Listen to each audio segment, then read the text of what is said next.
naweek met die NRF incentive reports krijg wat ek heeltemal vergeet wat Vrydag miskien. Okay, so thanks. Okay, so I put my work into presentation form, and it's a modern human hypothesis as well. Okay, so I'm going to read it first. Archaeologists believe that Homo sapiens originated in Africa 200,000 years ago. A new discovery in Israel found Homo sapiens that could possibly date back to 400,000 years ago. The intellectual boom of the last few thousand years clarifies the role of interbreeding in forming brain structures, configurations to create modern intelligence.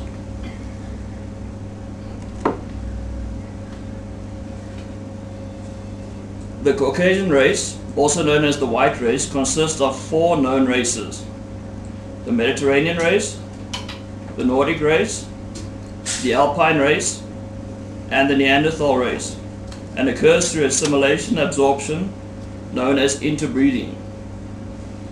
Okay, so what I did was then I collected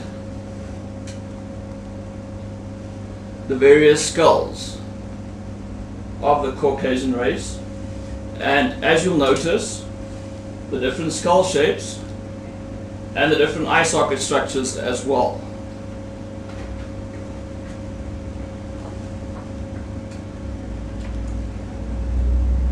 Okay, so the various races around the world that interbreed successfully point towards a common genetic source that once existed before transformation occurred by agents. Now, a possibility to the various races is, for example, say a meteorite that hits the Earth's surface, releasing, say, noxious vapors, then placing the genetics in a volatile state. This could then possibly transform the genetics due to the proximity of the explosion, and the climate's particular energy would have an effect while genetics is in a volatile state.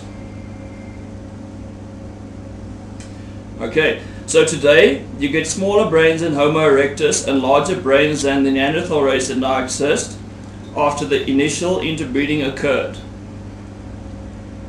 The Neanderthal race had larger brains than the average human of today,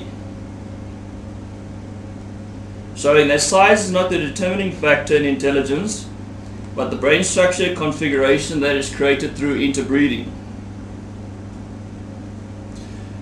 The 9 known types of intelligence created through interbreeding has been utilized to question our existence and develop the various beliefs that exist today. So, what I did was I researched the various types of intelligence, like you get your naturalistic intelligence, which is nature smart, musical intelligence, musical smart, your logical mathematical intelligence, which is your number reasoning smart, your existential intelligence, then your interpersonal intelligence, which is people smart.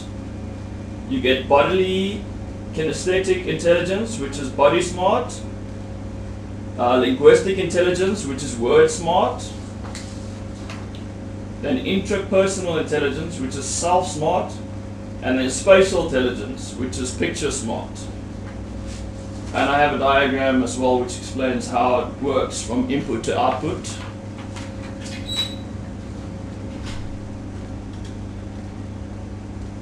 Okay, so a smaller percentage of the general population are scientists or inventors that have the brain structures configurations to advance the human civilization.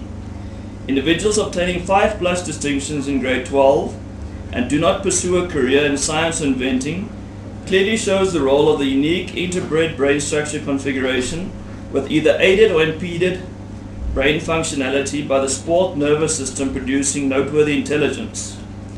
And by this, I can say that with my research, the Aussies have created a thinking cap that electroshocks the brain.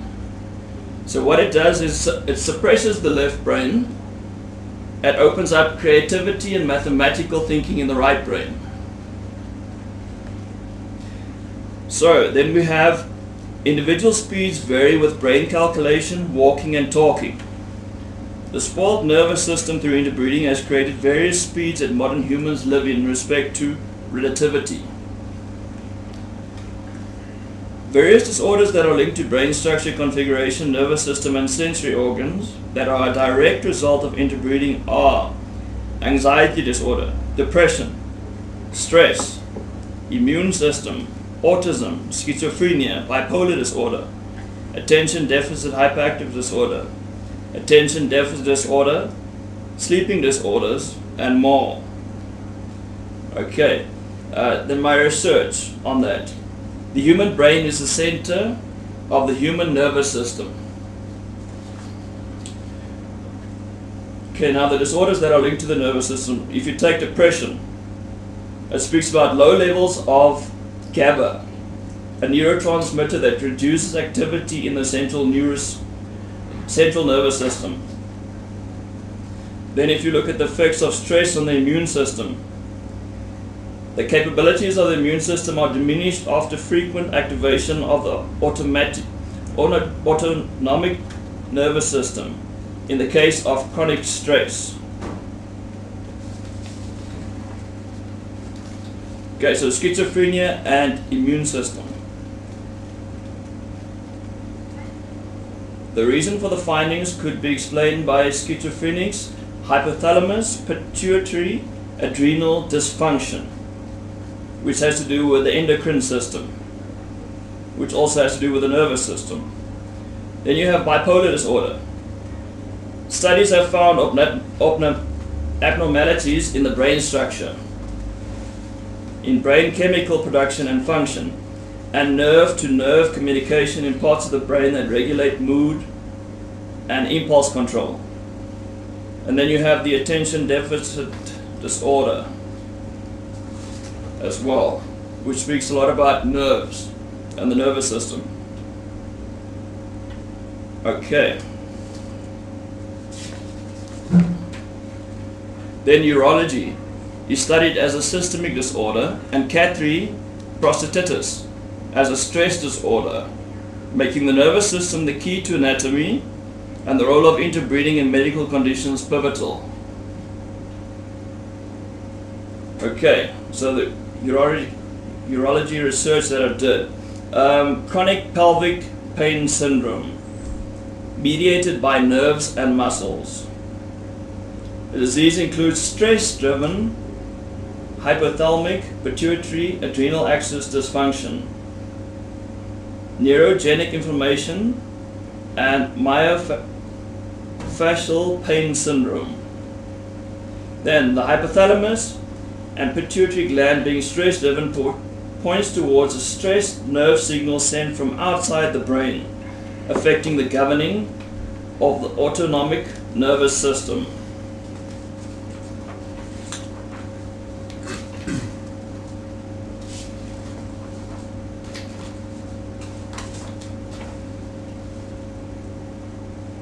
Okay, then surgeons and plastic surgeons correct various anatomical problems that have occurred from interbreeding.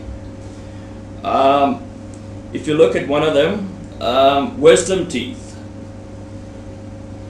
So what I went and did was, I had an x-ray done on my teeth. Now, if you look here, let me first read this quick. The jaw length created through interbreeding has caused my wisdom teeth to pain occasionally due to the insufficient space for the teeth to grow out correctly. So you can see the upper and the lower, especially the tooth here at the bottom, cannot fit into the jaw correctly.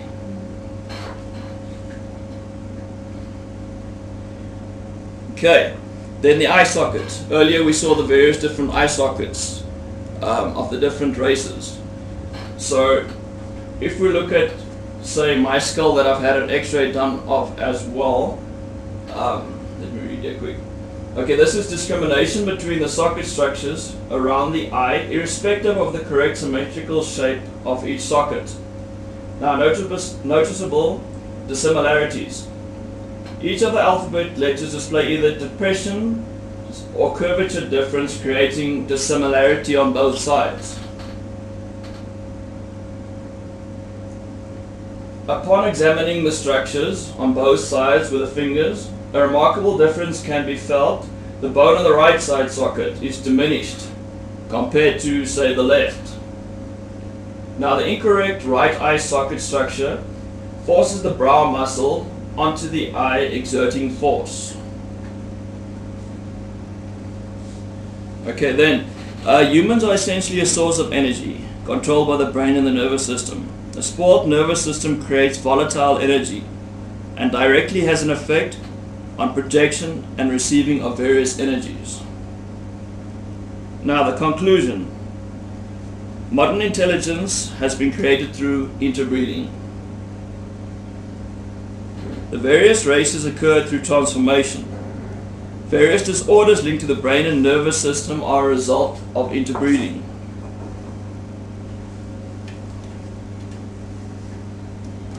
Various anatomical problems are also a result of interbreeding. The future. Barack Hussein Obama, who is the 44th and current President of the United States of America, has initiated a drive to accelerate the advancement of technology, even appearing on a popular science television series called Mythbusters. The only method to accelerate the advancement of technology, science, and inventing is to develop devices to aid brain processing until the brain structure's configurations can be altered to achieve greater intelligence. My personal ambition. I've determined that changing the curvature of my eye's lens and creating signal intensity in my brain either aids or impedes brain functionality. I've developed a device to allow me to utilize the different brain states to achieve greater brain processing and ultimately control my brain functionality and sort of general relativity. Okay, so that this is all the research I did on, say, my eye pertaining to ophthalmology. The astigmatism that is present, and sort of how the X-ray I showed you with the eye socket that does not support the brow muscle. Okay, I'm going to read what I wrote here then. So the incorrect right eye socket causes the brow muscle to cover the eyelid and place pressure on the eye. This impedes eye movement in all directions. The position of the eyeball in the socket causes the force to be exerted on the ciliary muscle, ciliary body, and zonules of the eye. The ciliary muscle under pressure changes the curvature of the lens, not allowing the eye to achieve a solid focal point. The changed lens curvature increases astigmatism. The eye is then able to extract shapes from an image. The eye also extracts a wide angle from a visual pattern in an image. Evidence of this is in the IQ test that I took. The ciliary muscle, in a stress state, from the excess workload and pressure, sends stress signals from the attached nerves to the optic nerve. The amount of light that enters the eye increases the level of signal intensity. Rapid blinking creates a much greater signal intensity and is similar to pinching oneself on the arm, sending nerve signals to the brain.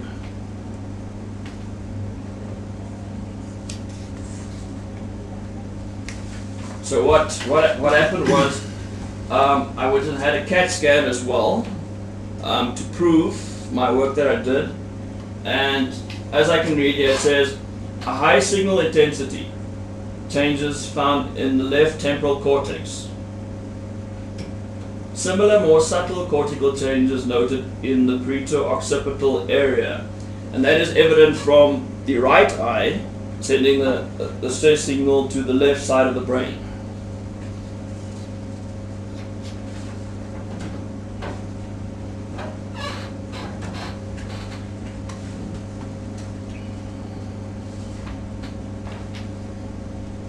Okay, then the invention.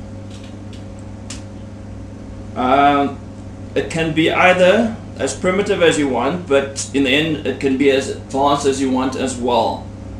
But at the moment I have to take a look at the primitive invention, which can be made easily. A device that looks similar to an Alice band, which must be open to bend around the skull. The front end is shaped to comply with the socket shape. The front end also allows the brows to relax on the device, because as I'm speaking to you now, I'm busy elevating the brow. And I don't want to do that. I would rather have a device that allows the brow to relax on it, because I don't want to correct it permanently, because obviously I want to, how can you say, still play around with signal intensities that occur in the brain when it comes to brain functionality and brain processing. Okay, so my the ultimate goal of my invention is to create a medical device that lifts both brow muscles at will. Okay, the secondary goals are the immediate elevation of both brows, the brow muscles lying on the medical device in a relaxed state, the immediate release of both brows to fall back in the naturally formed position. Additional goals: the necessary durability of the medical device, maintaining the brow lift without deviating from the standard set during strenuous activities like sport, etc. Okay, this is kind of the device that I designed, that I require for my medical condition, and what I have done as well.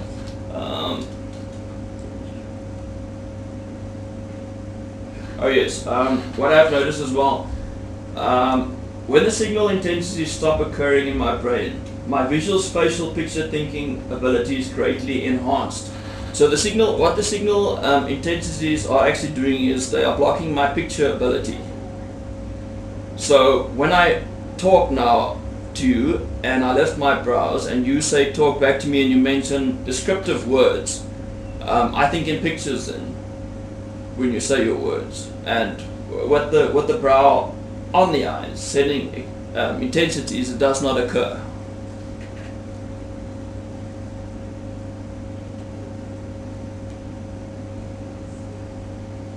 Oh yes, and another reason for my invention as well is because when I lift the brow and I speak to you, there's no more pressure on the eye itself, which means the curvature of the lens again is then more in a normal state. So what I want to do is, with my device, is play around with the curvature of the eye. So that means new kinds of lenses that can come out for it and so on to aid my brain processing.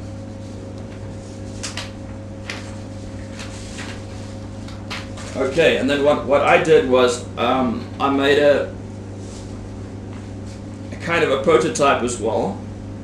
What I did was I bought a Alice band and I broke sunglasses frames.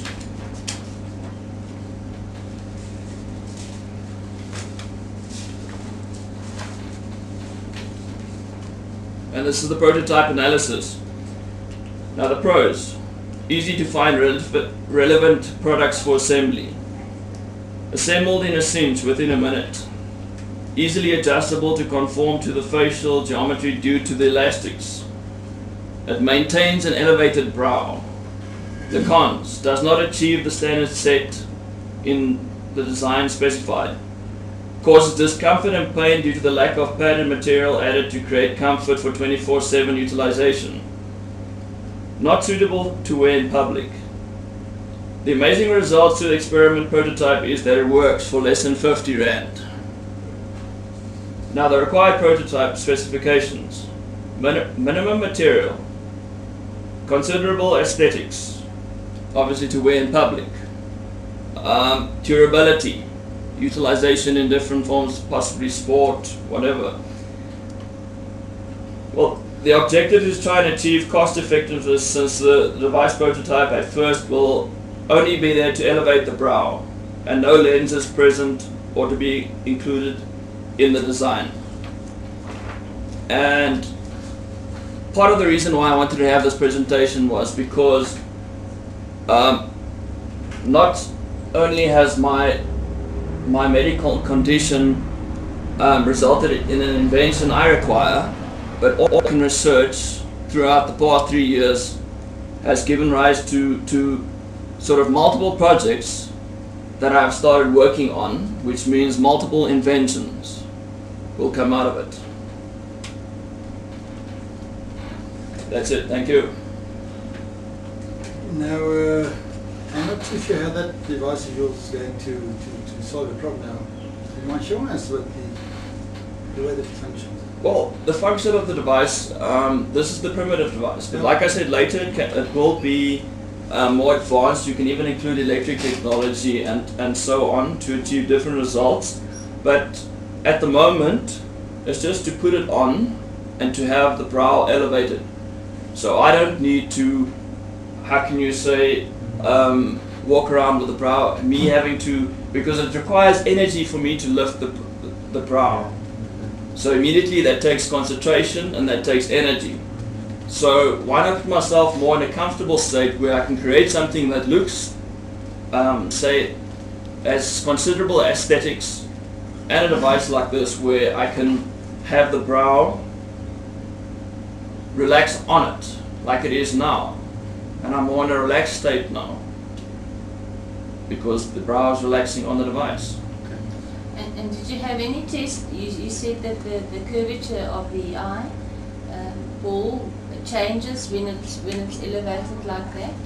Did you have any tests done? I didn't have a test done per se, but if you look at the American IQ test that I took, it determines whether you have ability to think in pictures as well, and it gives you pictures. And what I did was I looked at a triangle. I looked at a triangle in the picture, and when I let the brow fall on the eye, it picks up the wider angle of the triangle, and when I lift, then it picks out the center of the triangle more. So what it does is it gives me more of a field of view to play with.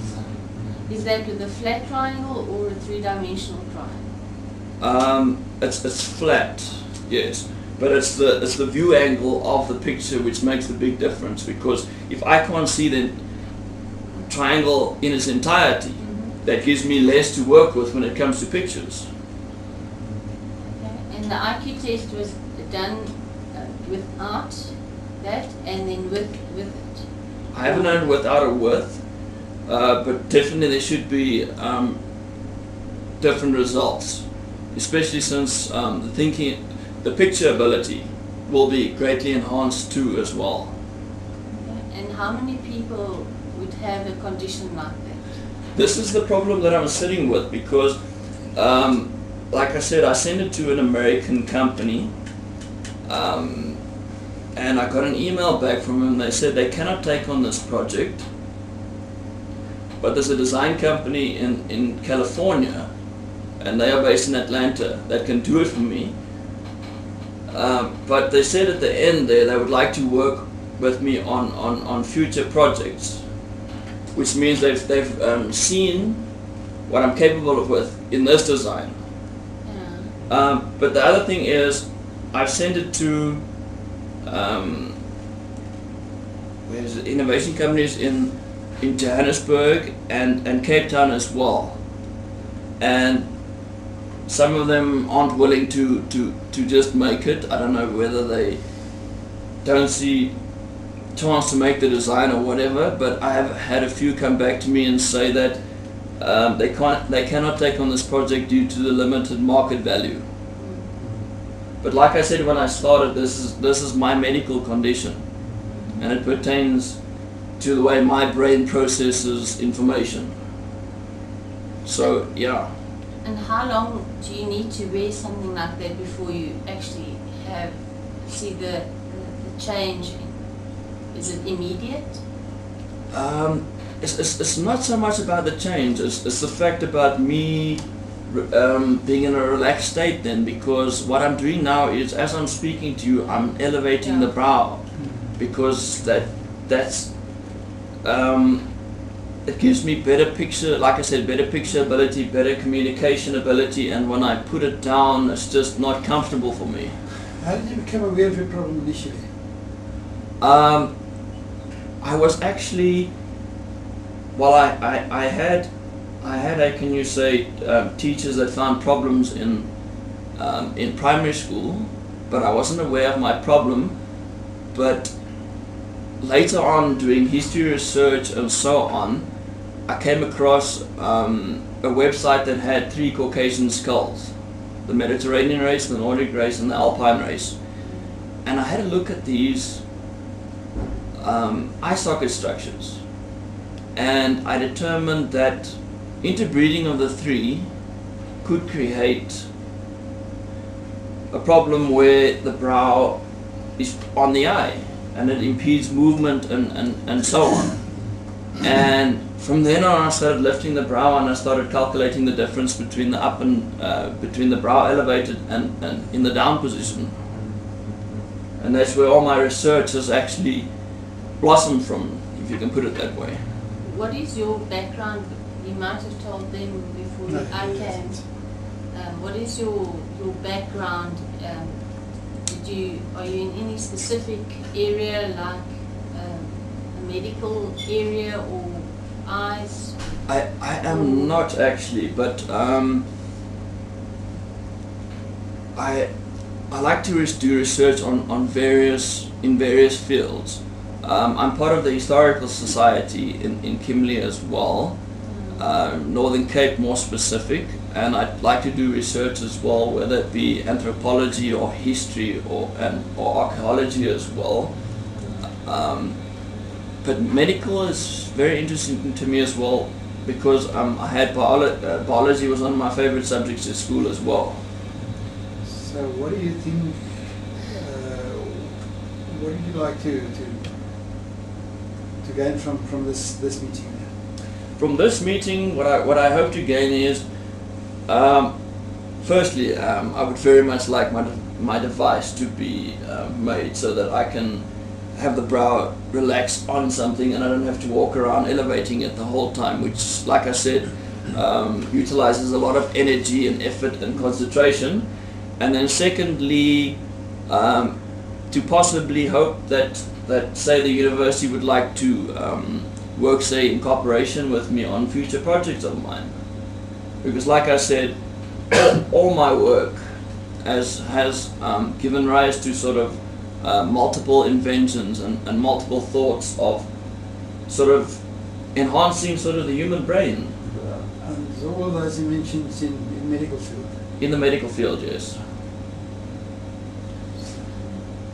Would you Would you think that something like that would be have to be standardized or customized for each person that uses it? Well, like I said, if you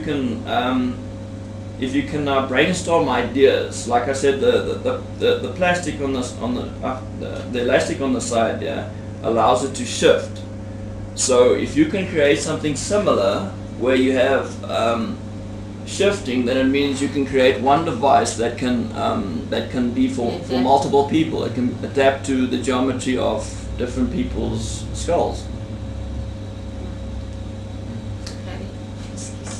I think definitely through our prototyping side, something like this is possible to design and maybe to build for you like a type of prototype and then that you can test. I'm just wondering if it won't be more appealing in walking in streets, maybe just to make it in the shape of glasses itself without lenses, something like that. Perhaps we should first tell you, the group that you're talking to now, Harry is in charge of the Center for that prototype. Yes. Michelle is a researcher in product development. She's also was very much involved in medical product development, working with the Medical Research Council. So they're involved more in this kind of issue, where this guy would be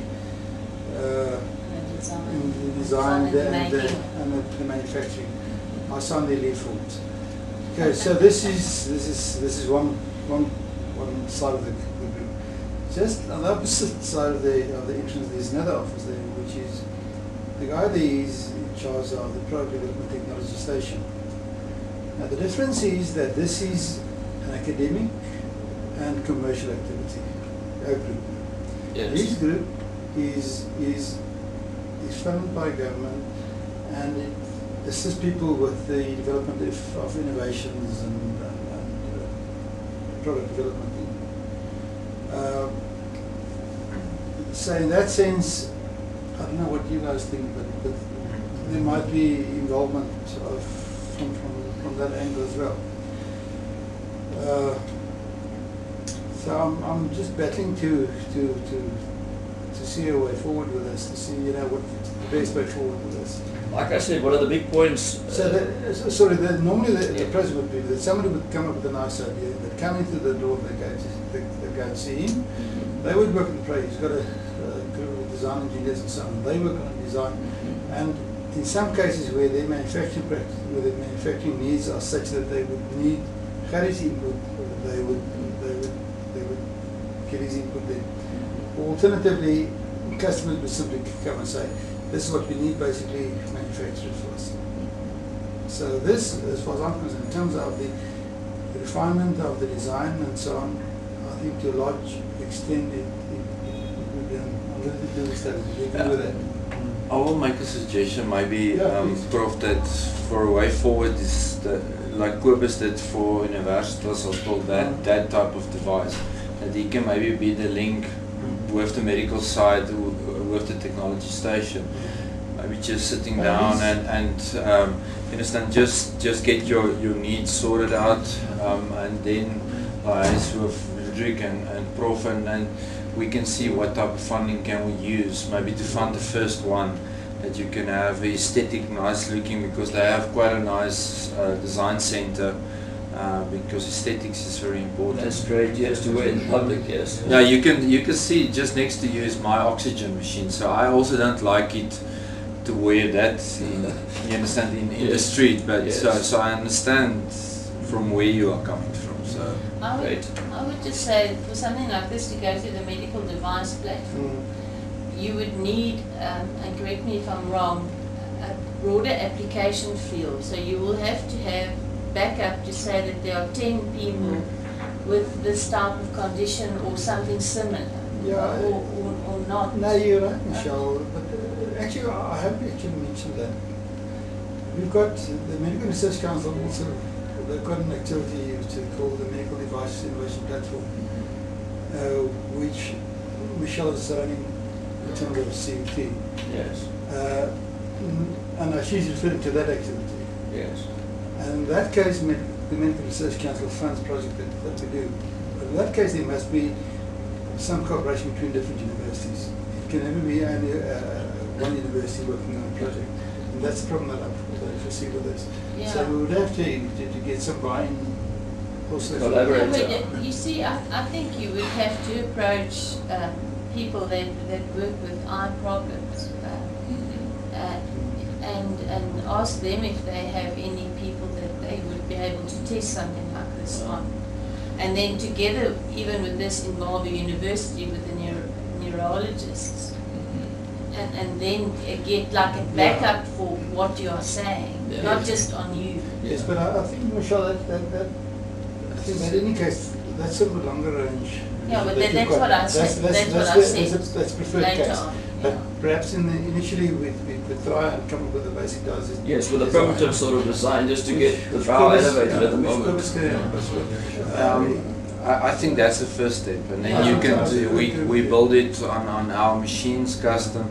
I'm thinking of, like Kobus, these nice fitting Oakleys and things like that. That can be custom designed per person, but you won't notice it in the street if a guy walks, maybe with some dummy lenses or something like that. Actually, Oakley without glasses is going to draw attention. Yes, we can all generate ideas and but just to have a frame, a consensus, yes. Yeah, just to have a frame structure. I was also thinking, with this oxygen that I'm wearing, is to get glasses with the really? dots. Really? No, to have glasses just with coming down. You see, a lot of people see this, and nobody notices. And my biggest problem also with sleeping with these pipes, it's not so comfortable. But I think we can put a few ideas together and maybe try, Prof, to fund it. The first one, it won't cost so much. It's basically just a design, but I think we must get his, while he's here, he's from Kimberley Cobus, maybe get all the dimensions. We'd be interested in that, Yeah, I think so. Just have one question. If you have brow models that's sagging, that's not something going to change in time. That stays the way it is. Don't you think fixing the problem by adding to the brow bone, that's where the problem comes from. There's a lack of brow bone that keeps the muscle there. Yes. Don't you think an implant will be a more permanent solution? I have come to the conclusion that would not actually be in my best interest, because like I said to you, the brow, especially sort of the eyelid, which is now placing pressure on the eye, and the blinking is similar to pinching yourself, so it is sending a stress signal to the brain. So I do not want to take that ability away. So what you can do as well, you can research the thinking cap, which is made in Australia, where they actually are putting current into the brain, and finding that people are then, say, more capable at mathematics and creative thinking. But that's, maybe you should try with your students.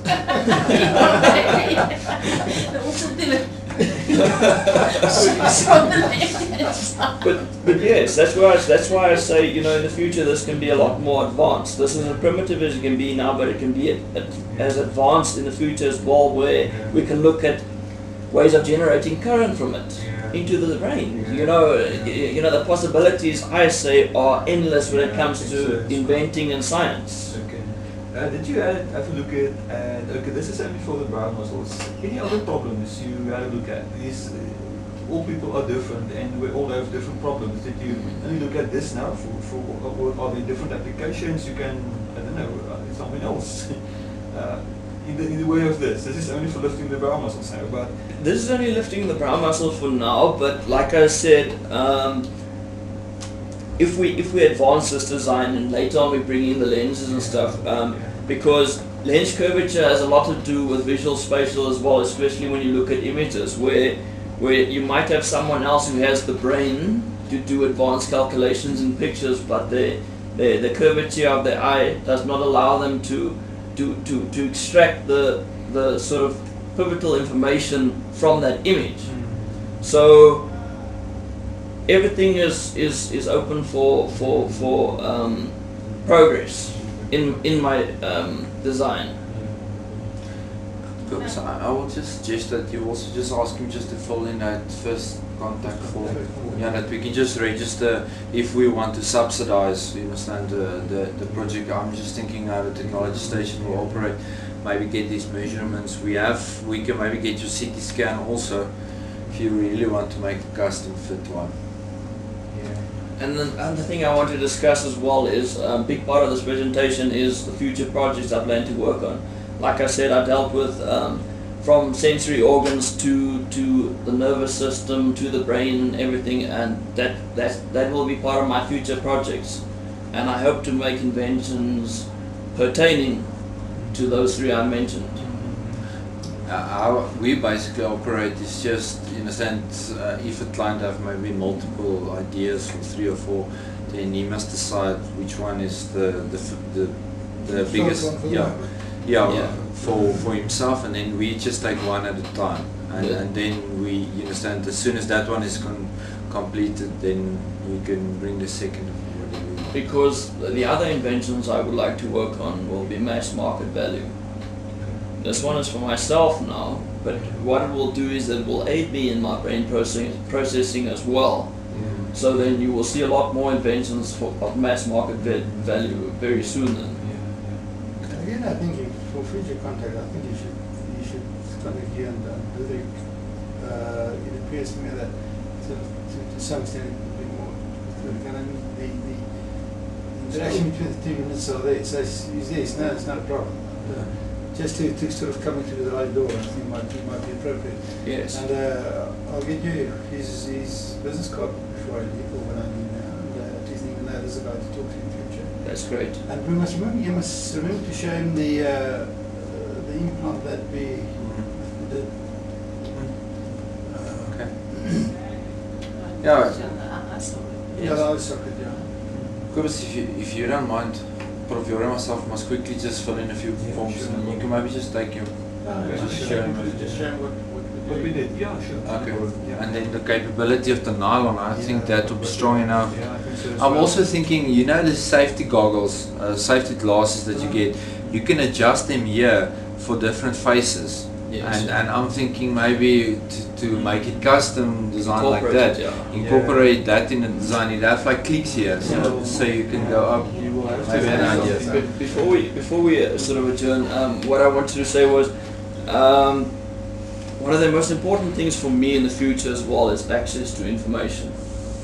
And at the moment, I don't have high quality, say, either 3D visuals of medical organs, or I don't have great pictures that I can obtain, or